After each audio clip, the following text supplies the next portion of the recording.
kalau disebut Ali bin Abi Thalib dan Fatimah, pasti yang terbayang adalah Hasan dan Husain. Hampir kita tidak mengenal nama-nama anak mereka yang lain. Hasan dan Husain ini yang paling populer. Dan karena memang ini juga yang paling banyak disebut dalam riwayat-riwayat, dalam hadis-hadis. Nabi SAW sangat menyayangi kedua cucunya itu, sehingga Nabi pernah mengatakan, huma raihanataya minad dunya. Kedua anak ini, yaitu Hasan dan Husain, adalah wewangianku dalam kehidupan dunia ini. Raihanah itu adalah sesuatu yang harum, sesuatu yang wangi. Apakah bunga, kayu-kayuan yang berbau wangi harum itu disebut dengan raihan atau raihanah. Sesuatu yang wangi itu akan sering kita cium, sering dicium orang karena wangi, harum. Kadang-kadang raihanah ini digunakan untuk menyebutkan anak atau cucu. Di anak itu disebut raihan atau raihana karena memang orang tuanya sangat sayang kepadanya dan sering menciumnya. Anak kecil itu suka kita menciumnya, ya, sayang, bahagia dengan hadirnya mereka, dengan kelahiran mereka. Jadi Nabi SAW mengatakan, Hasan dan Husain ini adalah raihanah saya di dunia ini. Artinya sesuatu yang harum, yang senantiasa saya menyayanginya, menciumnya setiap hari. Hiburan bagi Nabi SAW. Sehingga diserupakan dengan raihanah, sesuatu yang harum, yang wangi, bunga yang harum, atau kayu-kayuan yang menimbulkan bau yang wangi dan harum. Jadi keduanya ini menjadi hiburan bagi Nabi SAW. Kemudian Nabi SAW juga pernah berkata tentang keduanya, Hasan dan Husain ini. Nabi mengatakan, Al-Hasan wal-Husain sayyida syababi ahlil jannah. Kedua ini, anak ini, Hasan dan Husain ini adalah dua orang pemimpin kaum muda yang ada di dalam surga. Jadi para pemuda-pemuda surga nanti itu dipimpin oleh dua pemuda ini, yaitu Hasan dan Husain, cucu Nabi SAW. Dalam sebuah hadis yang sahih lainnya, Nabi SAW pernah menggendong Usamah bin Zaid dan Hasan. Kemudian Nabi SAW mengatakan, Allahumma inni uhibbuhuma. Ya Allah, sesungguhnya aku sangat menyayangi kedua anak ini. Fa'ahibbahuma, maka cintailah keduanya. Jadi sudah mendapatkan doa dari Nabi SAW dengan segala macam doa kebaikan pada Hasan, pada Husain, dan kepada Usamah bin Zaid. Usamah bin Zaid ini adalah putra dari Zaid bin Harithah. Zaid bin Harithah ini dulu adalah anak angkat Nabi SAW. Seorang budak milik Khadijah yang dihadiahkan kepada Rasulullah SAW. Nabi sayang sekali kepada Zaid ini, sudah seperti anak sendiri. Sampai-sampai orang Mekah memanggil Zaid dengan Zaid bin Muhammad, Zaid putra Muhammad. Sampai akhirnya seseorang dilarang memanggil seorang anak itu dengan nama orang lain kecuali dengan nama ayahnya. Jadi tidak lagi dipanggil Zaid bin Muhammad, tapi Zaid bin Harithah. Nabi sangat sayang kepada Zaid. Kemudian Zaid setelah menikah, lahir anak namanya Usamah, dan Nabi pun sangat menyayanginya, seperti keluarganya sendiri, seperti cucunya sendiri. Karena Nabi berdoa, Allahumma inni uhibbuhuma, ya Allah, sesungguhnya aku mencintai keduanya, maka cintailah kedua anak ini. Kaum muslimin yang dirahmati Allah Subhanahu wa taala, diriwayatkan dari Abu Bakrah, dia berkata, aku mendengar Nabi SAW berbicara di atas mimbar. Nabi berpidato di atas mimbar, sementara Hasan berada di samping Nabi SAW. Nabi bawa cucunya ini di atas mimbar, dia dudukkan di sampingnya. Sekali-kali Nabi melihat ke arah jamaah, sekali-kali Nabi melihat ke arah anak tersebut, ke arah Hasan tadi. Kemudian Nabi mengatakan di atas mimbar itu, "Ibni hadza sayyid," kata Nabi. Anakku ini atau cucuku ini adalah sayyid, seorang pemimpin. Wa la'alla Allah an yusliha bihi baina fi'ataini minal muslimin. Semoga Allah nantinya akan mendamaikan, melalui anak ini Allah akan mendamaikan dua kubu, dua kelompok kaum muslimin yang sedang bertikai. Jadi Nabi jauh-jauh hari sudah mengatakan Hasan ini akan menjadi penengah atau menjadi juru damai di antara dua kelompok kaum muslimin yang sedang terlibat dalam sebuah perseteruan, sehingga terlibat dalam peperangan. Dengan hadirnya Hasan ini Allah mendamaikan dua orang, dua kelompok. Dari riwayat ini atau dari hadis sahih ini, sehingga para ulama mengatakan berarti sebuah kesalahan yang sangat fatal ketika ada kelompok yang mengatakan orang-orang yang memerangi Ali bin Abi Thalib itu adalah kafir. Ya, ada yang mengatakan kubunya Muawiyah yang memerangi Ali bin Abi Thalib, yang perang melawan Ali bin Abi Thalib itu kafir, karena mereka memberontak terhadap pemimpin yang sah, seorang Amirul Mukminin, khalifah yang sah. Jadi mereka dituduh kafir. Hadis ini membantah itu. Kenapa? Karena Rasulullah sendiri tidak mengatakan kelompok yang salah itu kafir. Walaupun Ahlussunnah mengatakan Ali di pihak yang benar, kelompok Muawiyah di pihak yang salah, keliru, salah dengan ijtihadnya. Sepakat Ahlussunnah mengatakan itu. Tapi tidak pernah kita mengatakan Muawiyah kafir dan orang-orang yang bersamanya, Amr bin As dan lain sebagainya. Dan Rasulullah pun tidak mengkafirkan mereka. Rasulullah katakan dua kelompok kaum muslimin. Nabi tidak katakan satu kaum muslimin, satu kafir, tidak. Dua kelompok kaum muslimin yang sedang berseteru. Paling-paling kita mengatakan yang satu berada di pihak yang benar atau berada pada ijtihad yang benar, yang satu lagi berada pada ijtihad yang salah atau pada keputusan yang keliru. Itu silahkan saja, tidak ada masalah. Ketika kita mengatakan Muawiyah itu salah, tidak ada masalah. Yang jangan kita bilang Muawiyah itu sesat, Muawiyah itu kafir. Ini yang jadi masalah.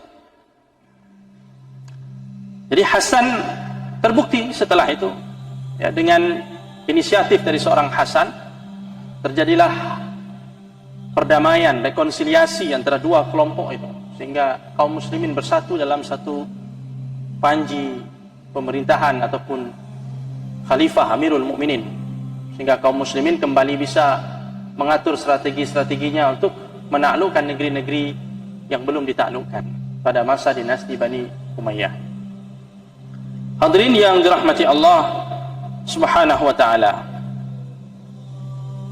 Diriwayatkan dari Uqbah ibn al-Harith, dan juga hadis yang sahih, aku pernah melihat, kata beliau, aku pernah melihat Abu Bakar menggendong Hasan bin Ali. Jadi Rasulullah itu mengajarkan kepada para sahabatnya untuk sayang kepada anak-anak. Jadi ini merupakan bagian dari ajaran Islam. Kita mendidik mereka dengan penuh kasih sayang, mengajarkan kepada mereka tentang kasih sayang, sehingga mereka tumbuh menjadi generasi yang baik. Jadi Abu Bakar itu melihat Hasan, langsung dia gendong, dia cium, dia gendong Hasan itu. Sambil Abu Bakar mengatakan apa? Bi abi syabihun bin Nabi, laisa syabihan bi Ali. Kata Abu Bakar, ayahku menjadi taruhannya. Anak ini mirip dengan Nabi, tidak mirip dengan Ali.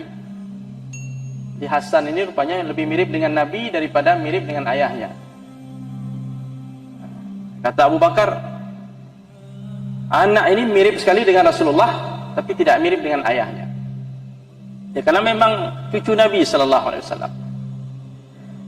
Hasan dan Husain mirip sekali dengan Rasulullah Sallallahu Alaihi Wasallam. Sebagai ulama mengatakan berdasarkan riwayat yang ada, dikatakan bahwa Hasan itu dari pusat ke atas itu lebih mirip dengan Nabi. Husain dari pusat ke bawah kemiripannya dengan Rasulullah. Sudah bagi-bagi itu mereka. Setengahnya dari pusat ke atas itu Hasan yang paling mirip dengan Nabi. Dari pusat ke bawah itu Husain yang paling mirip dengan Nabi sallallahu alaihi wasallam. Wa Aliun yadhhak, kata Uqbah ketika itu Ali hanya melihat saja dan dia tertawa. Anaknya dibilang tidak mirip dengan dia tapi mirip dengan kakeknya, dengan Nabi sallallahu alaihi wasallam. Diriwayatkan dari Abu Hurairah radhiyallahu an. Hadis ini juga hadis sahih riwayat Bukhari Muslim. Suatu hari Nabi sallallahu alaihi wasallam keluar rumah tengah hari. Nabi datang ke pasar Bani Qainuqa bersama Abu Hurairah. Nabi terus berjalan tanpa berbicara sepatah kata pun sampai akhirnya Nabi tiba di halaman rumah Fatimah, rumah Ali bin Abi Thalib. Nabi tiba di situ dan Nabi duduk di halamannya. Kemudian Nabi sallallahu alaihi wasallam memanggil, "Asamma luka'." Asamma luka'. Nabi tanya sama orang yang ada di rumah, "Fatimah, mana si kecil, si bocah?" Artinya Nabi ingin berjumpa dengan cucunya, dengan Hasan. Fahabasathu syai'an fadhanantu annaha tulbisuhu sakhaban aw taghsiluh. Ketika Hasan mengetahui Nabi sallallahu alaihi wasallam datang, ibunya tidak mengizinkannya keluar karena ini anak mau langsung mendekap Nabi sallallahu alaihi wasallam, lari ingin memeluk Rasulullah sallallahu alaihi wasallam karena begitu manjanya dia dengan Nabi sallallahu alaihi wasallam. Tapi ditahan oleh Fatimah. Kenapa ditahan? Karena belum mandi. Akhirnya dimandikan dulu sama ibunya, dimandikan, diberikan pakaian yang bagus, wangi-wangian, kemudian dipakaikan kalung yang dibuat oleh Fatimah, yang dibuat dirangkai dengan butiran-butiran kayu. Di kalung dipakaikan ke leher Hasan. Setelah itu baru ibunya melepaskan anaknya itu keluar rumah menjumpai Nabi sallallahu alaihi wasallam. Faja'a yashtaddu hatta 'anaqahu wa qabbalah. Ketika anak itu berlarian, ya, menerkam Nabi sallallahu alaihi wasallam, memeluk Nabi sallallahu alaihi wasallam, Nabi pun memeluknya dan menciumnya. Kemudian Nabi berkata, "Allahumma uhibbuh wa uhibbu man yuhibbuh." Ya Allah, aku sangat sayang kepada anak ini dan aku akan menyayangi orang-orang yang menyayanginya. Maka ini menjadi bagian dari agama kita, akidah kita. Wajib hukumnya kita ini mencintai Ahlul Bait, mencintai Hasan. Tidak boleh sedikit pun ada di hati kita rasa benci terhadap Hasan bin Ali, karena Rasulullah sudah sayang kepada dia dan dipersaksikan di hadapan Allah Subhanahu wa taala bahwa beliau mencintainya. Maka Nabi bilang, "Ya Allah, cintailah anak ini dan cintailah orang-orang yang mencintainya." Kalau kita mau mendapatkan cinta Rasulullah, muliakan Hasan, Husain, ahli bait Nabi sallallahu alaihi wasallam. Jadi Nabi mencium cucunya ini. Ini salah satu bentuk kasih sayang yang kita ajarkan kepada anak-anak kita. Pernah Rasulullah sallallahu alaihi wasallam di rumahnya datang seorang tamu namanya Aqra' bin Habis At-Tamimi. Ketika itu ada Hasan, Nabi mencium cucunya, dia cium Husain, dia cium Hasan. Tiba-tiba Aqra' tadi, tamu tadi mengatakan, "Ya Rasulullah, saya di rumah ada 10 orang anak, tidak ada satu pun yang saya cium." Terus kata Nabi apa? "Man la yarham la yurham." Siapa yang tidak sayang, dia tidak punya rasa kasih sayang, maka dia tidak akan pernah disayang oleh Allah Subhanahu wa taala. Salah satu bentuk ibadah kita kepada Allah, cara mendekatkan diri kita kepada Allah, sayang kepada anak, sayang kepada cucu, sayang kepada keluarga. Nabi mencium mereka. Sesibuk apapun Rasulullah, tetap beliau ada waktu, beliau cukupkan waktu untuk bermain dengan mereka. Makanya Nabi itu disayang sama anak-anak. Yang sayang pada beliau bukan saja sahabat-sahabatnya yang dewasa, anak-anak pun tahu sayang kepada Nabi. Sahabat yang membunuh Abu Jahal itu kan masih kecil. Dia palak geram dia dengan Abu Jahal itu. Kenapa? Karena dia katakan Abu Jahal menghina Rasulullah sallallahu alaihi wasallam. Sehingga anak ini benci sekali dengan orang-orang yang menghujat Nabi sallallahu alaihi wasallam. Rasulullah itu dicintai oleh semuanya, oleh anak-anak. Kenapa? Karena Rasulullah menghargai mereka, menyayangi mereka sepenuh hati. Nabi kalau lewat di depan anak-anak sedang bermain, Nabi mengucapkan salam kepada mereka. Assalamualaikum. Saya rasa sunnah ini sudah lama kita tinggalkan. Kita sering kalau lewat di depan anak-anak, kita biarkan begitu saja. Seolah-olah anak-anak ini tidak termasuk dalam komunitas masyarakat. Ini belum jadi manusia, mungkin menurut kita gitu. Mungkin masih pra-manusia, sehingga kita nggak anggap mereka. Kita hanya mengucapkan salam kalau jumpa Ustaz, Assalamualaikum. Atau jumpa sama-sama jamaah, Assalamualaikum Pak, Waalaikumsalam. Tapi sama anak-anak, anak-anak sedang main kelereng, coba datang, Assalamualaikum anak-anak, Waalaikumsalam. Ajarkan kepada mereka. Itulah cara kita mengajarkan. Jadi Rasulullah begitu, sehingga Nabi itu ada di hati mereka. Jadi jangan coba-coba menghujat Nabi di depan anak-anak itu, habis kita. Di Madinah itu luar biasa. Ada seorang anak, Abu Umair namanya, main burung pipit. Suka main burung pipit. Tiba-tiba Rasulullah lewat, dia sedang sedih, nangis. Nabi tanya, kenapa nangis? Burung pipitnya rupanya sudah mati, burung mainannya sudah mati. Nabi menghampiri anak itu dan bercengkrama dengan dia, menghibur dia. Takziah ini namanya. Kalau kita ada musibah kematian, kita sedih. Kalau anak ini hilang mainnya, mainannya rusak, mainannya hilang atau apa, dia sedih. Maka dihibur oleh Nabi. Ya Abu Umair, ma fa'alan nughair. Kalimat yang sangat sederhana, tapi memiliki pengajaran yang luar biasa. Ada seorang sahabat bercerita, saya dulu teringat ketika masih hidup Rasulullah, saya masih kecil umur 3 tahun. Saya sedang bermain air, kemudian Nabi datang menghampiri saya. Nabi memasukkan air ke mulutnya dan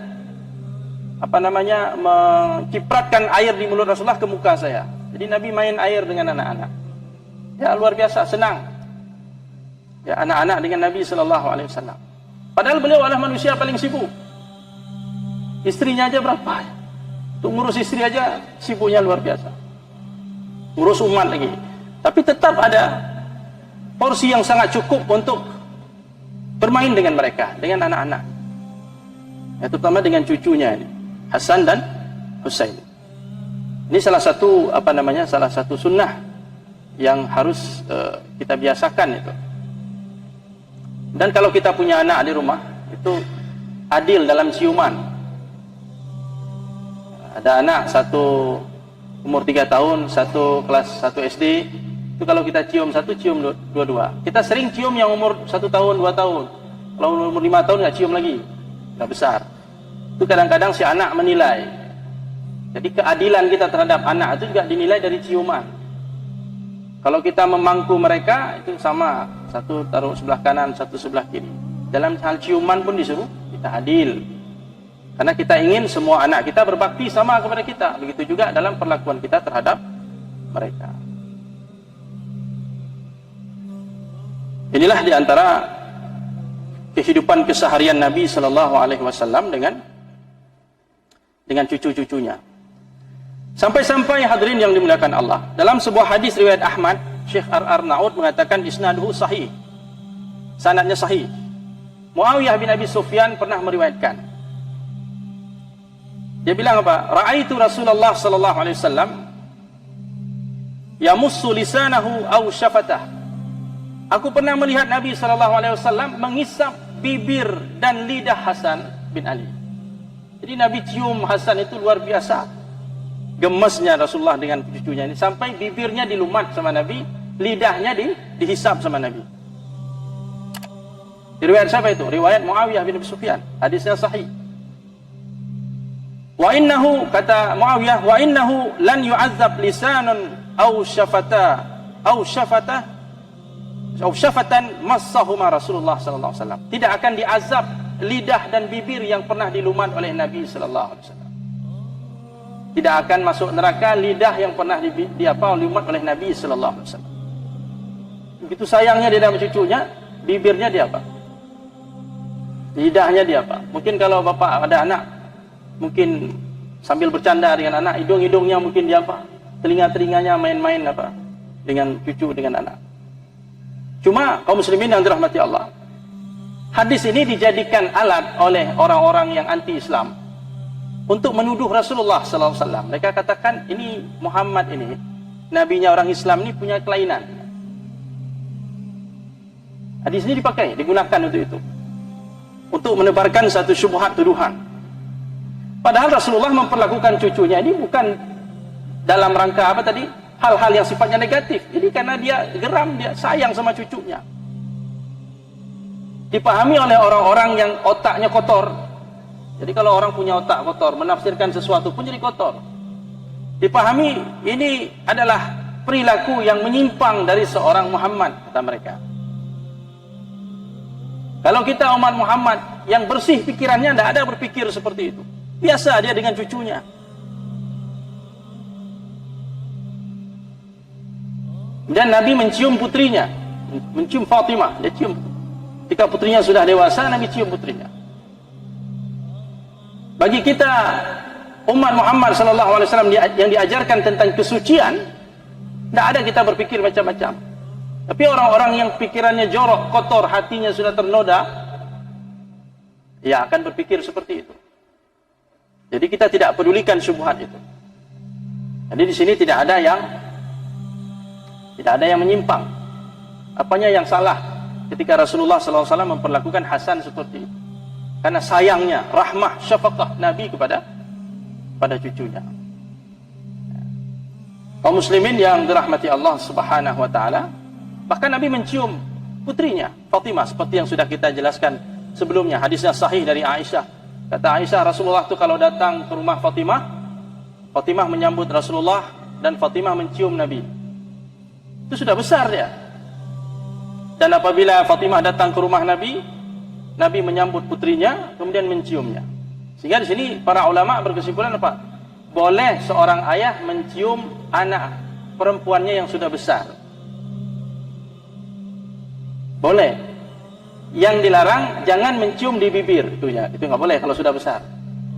Ciumnya di mana? Ciumnya di kening, di kepala, di pipi. Abu Bakar pernah mencium Aisyah di pipi. Abu Bakar itu ayahnya Aisyah, pernah mencium putrinya di pipi. Cium di pipi, cium di kening, atau cium di tangan, boleh. Tidak boleh cium di bibir, karena bibir ini sensitif, hanya boleh antara suami dan istri saja. Jadi hukumnya boleh berdasarkan riwayat-riwayat itu. Bahkan Imam Ahmad pernah ditanya, boleh enggak seorang laki-laki mencium mahramnya? Umpamanya mencium bibinya, makciknya, atau keponakannya yang mahram. Arti mahram ini mahram mu'abbad, yang tidak boleh menikah untuk selamanya. Bukan adik ipar atau kakak ipar, itu tidak boleh. Itu mahram sementara, mu'akkad. Ini mahram selamanya. Imam Ahmad tanya boleh enggak? Boleh, kalau aman dari fitnah. Kalau aman dari fitnah. Dan biasanya itu boleh dilakukan ketika datang dari perjalanan jauh, kata Imam Ahmad. Misalnya kita pulang dari haji, umrah, sampai ke rumah, udah ada di rumah makcik mahram kita, itu boleh kita dicium oleh dia, atau kita menciumnya, kepalanya atau tangannya sebagainya, boleh. Ataupun dalam momen-momen tertentu, misalnya hari raya, boleh, itu mahram. Kemudian umpamanya acara pernikahan, perkawinan, itu boleh dengan mahram. Imam Ahmad ditanya seperti itu, beliau mengatakan tidak ada masalah. Kaum muslimin yang dirahmati Allah Subhanahu wa taala, jadi Nabi sallallahu alaihi wasallam memperlakukan keluarganya dengan sangat baik. Dia menampakkan kasih sayangnya luar biasa kepada cucunya. Dari Abu Bakrah juga disebutkan, Rasulullah suatu ketika salat, dan ini terjadi berkali-kali, bukan sekali. Ketika Nabi sedang sujud, Hasan itu naik ke atas punggung Nabi, manjat ke atas punggung Nabi dan leher Rasulullah sallallahu alaihi wasallam. Kemudian Nabi SAW mengangkat tubuhnya, angkat dari sujud, dengan sangat hati-hati, jangan sampai cucunya ini terjatuh. Nabi pegang supaya dia tidak terjatuh. Kemudian sahabat yang meriwayatkan tadi, para sahabat yang melihat itu mengatakan, ya Rasulullah, kami melihat Anda memperlakukan Hasan dengan perlakuan yang seperti ini, luar biasa. Nabi mengatakan, innahu raihanati minad dunya, sesungguhnya Hasan ini adalah wewangianku di dunia, sesuatu yang harum, hadiah dari Allah untukku di dunia ini. Wa inna ibni hadza sayyidun, anakku ini akan menjadi pemimpin yang Allah akan mendamaikan dua kelompok kaum muslimin yang bertikai dengan kehadirannya. Jadi ini terjadi beberapa kali. Dalam riwayat yang lain, Hasan dan Husain naik ke atas punggung Nabi sallallahu alaihi wasallam. Kemudian Nabi memegang cucu ini supaya jangan jatuh. Sampai-sampai Nabi SAW mengatakan kepada Hasan Husain, ni'mal matiyatukuma, sebaik-baik tunggangan adalah tunggangan kalian berdua. Kalau kita naik onta, naik kuda, Hasan Husain naik badan Nabi sallallahu alaihi wasallam. Jadi tunggangan siapa yang paling bagus? Tunggangan Hasan Husain. Jadi semewah apapun mobil kita, tunggangan kita, tetap tunggangan Hasan Husain yang paling bagus, karena tunggangannya Rasulullah sallallahu alaihi wasallam. Jadi luar biasa Nabi memperlakukan. Sampai Nabi mengatakan, man ahabbani falyuhibba hazaini. Pernah Nabi salat, ini dua cucu ini mau naik ke atas badan Nabi, dilarang oleh para sahabat. Nabi katakan, jangan dilarang, biarkan. Kemudian setelah salat, Nabi mendudukkan keduanya di pangkuannya, dan Nabi mengatakan, man ahabbani falyuhibbu hazaini. Siapa yang mencintaiku, maka wajib dia mencintai kedua anak ini. Ini luar biasa ya, doa-doa Nabi sallallahu alaihi wasallam pada kedua cucunya, pada ahli baitnya. Ini merupakan salah seorang bagian dari keluarga Fatimah dengan Ali bin Abi Thalib, ahli bait Nabi sallallahu alaihi wasallam yang kita diperintahkan untuk mencintai mereka. Demikian hadirin yang dimuliakan Allah, pengajian kita untuk malam ini mudah-mudahan bermanfaat. Aqulu qawli hadza wa astaghfirullah li wa lakum. Subhanakallahumma wa bihamdik, asyhadu an la ilaha illa anta